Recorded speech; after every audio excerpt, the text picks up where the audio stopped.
Are your polishing pads dirty? Well, today I'm going to show you exactly how I clean my pads. First things first, I'm going to put you guys on the tripod, that way you can get a first-hand view.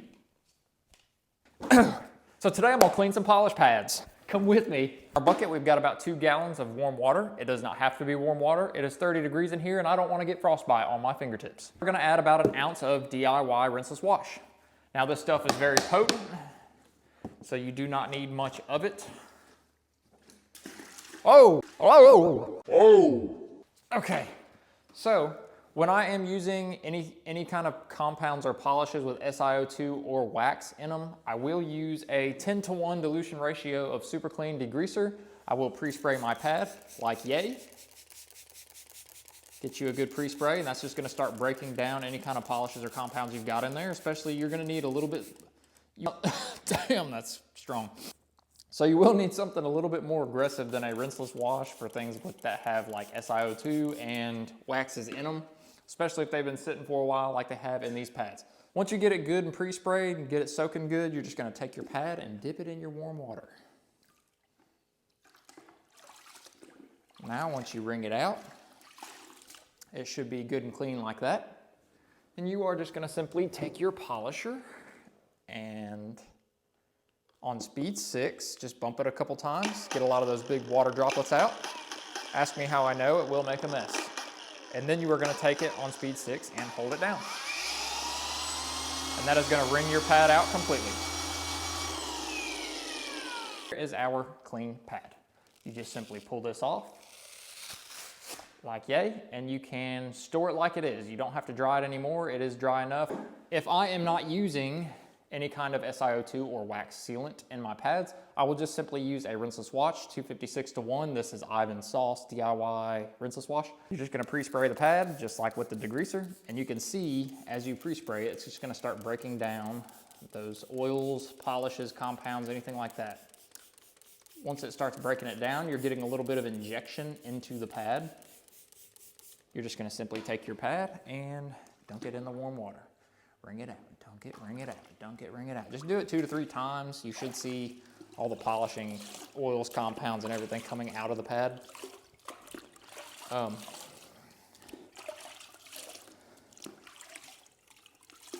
So yeah, once we get it good and wring out by hand, we are gonna slap it on this polisher.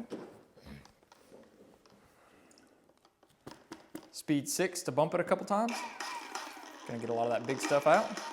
Then we're just gonna hold it down.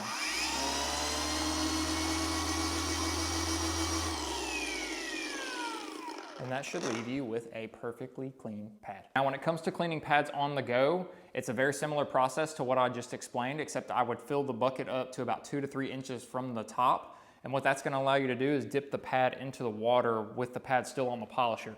Because what's gonna happen over time is if you're wanting to pull your pad off of your polisher every couple of passes to clean your pad out while you're going around the vehicle, it's gonna wear and tear on this Velcro on the back of it. That's gonna cause premature failure of your expensive, precious pads. And then you can also take an air blow tool like this. Now, I do not recommend a Tornador just for the simple fact that it is gonna beat the out of your foam pads. It could potentially tear it up over time. If you do have a Tornador and that's your only option, you can use it. I would just turn it down to like a PSI, no more than 70 PSI, because it could potentially tear your foam pads up.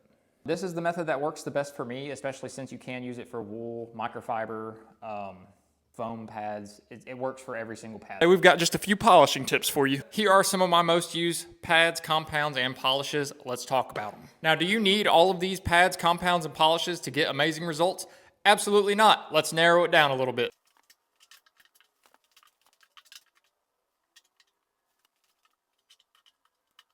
With our least aggressive method of polishing, we've got our jeweling pad. Now, the DIY Detail jeweling pad is phenomenal. Griot's actually makes a version of that. It's actually just a wax pad for 6-inch, and that is gonna be for like your paste waxes, stuff like that. You'll use your DA polisher on a very low speed, like speed 1 or speed 2. You can spread the product on there a lot faster than you can by hand. This way you can do the entire vehicle with a wax coating, and you can come back and buff off the whole vehicle.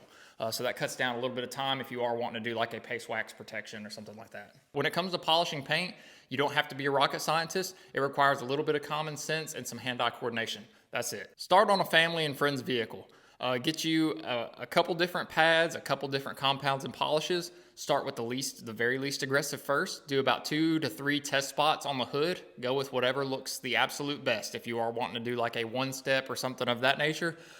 With compounds, if you're wanting to get into like a multi-step correction as far as like a compound then a polish goes, I would do, like I said, the least aggressive first. So you can mix and match all sorts of pads, compounds, and polishes to get different results for different paints. So different paints are gonna have different hardness of clear coat. A lot of your Toyotas and Lexus are gonna have really soft clear coat, so it's not gonna take a whole lot to get through that paint. You wouldn't wanna use something like a blue cutting compound with a wool pad. That's gonna take too much paint too fast. What we would do for like a Toyota or a Lexus, we'd start with a fine polishing compound, and we would pair that up with something a little more gentle than the wool pad, something like the blueberry pad from Buff and Shine, or we could go with something like the yellow waffle pad from DIY. Now, there are plenty of other options out there. Let's see, here's a medium cut from Kokemi and a Reflection Auto yellow pad. These are also both really good pads for a 5-inch. Now, if I had to pick any kind of polisher in the world to start with, if you're beginning, it would definitely be a 15mm DA for sure. That's super easy to use, it's versatile, it corrects good, it's gonna leave you an amazing finish. And it's not too aggressive. The ShineMate cordless polishers are amazing. They are in my showcase. If you are interested, check them out. They're pretty cool. They're quiet, powerful. The battery lasts about an hour. I can't say enough great things about this polisher. I've had Rupes, I've had the Griot's polishers. This tends to be my favorite, and it just so happens to match my setup, so that's even better. This video is not a paid collaboration video, meaning I'm not getting paid to talk about any of this stuff. This is just some friendly detailing advice from one detailer to another. Now, when it comes to the money-making side of detailing, paint protection film and window tint's gonna take the cake, but if you aren't wanting to get into stuff like that, paint correction and ceramic coating is gonna be the best way. So yeah, when it comes to paint correction, you just wanna grow a set, get out there and do it. That's pretty much all I got for you today, guys. If you did enjoy this type of content, please don't forget to like, share, and save it. It helps me with the algorithm. Another thing is, next couple videos, we're gonna be working on dilution ratios. I'm gonna give you some tips, tricks, and advice on diluting products. We will also do a pad cleaning video to show you exactly how I take care of my pads. They are an investment. They can get a little bit pricey sometimes. So yeah, keep an eye out for that. See ya.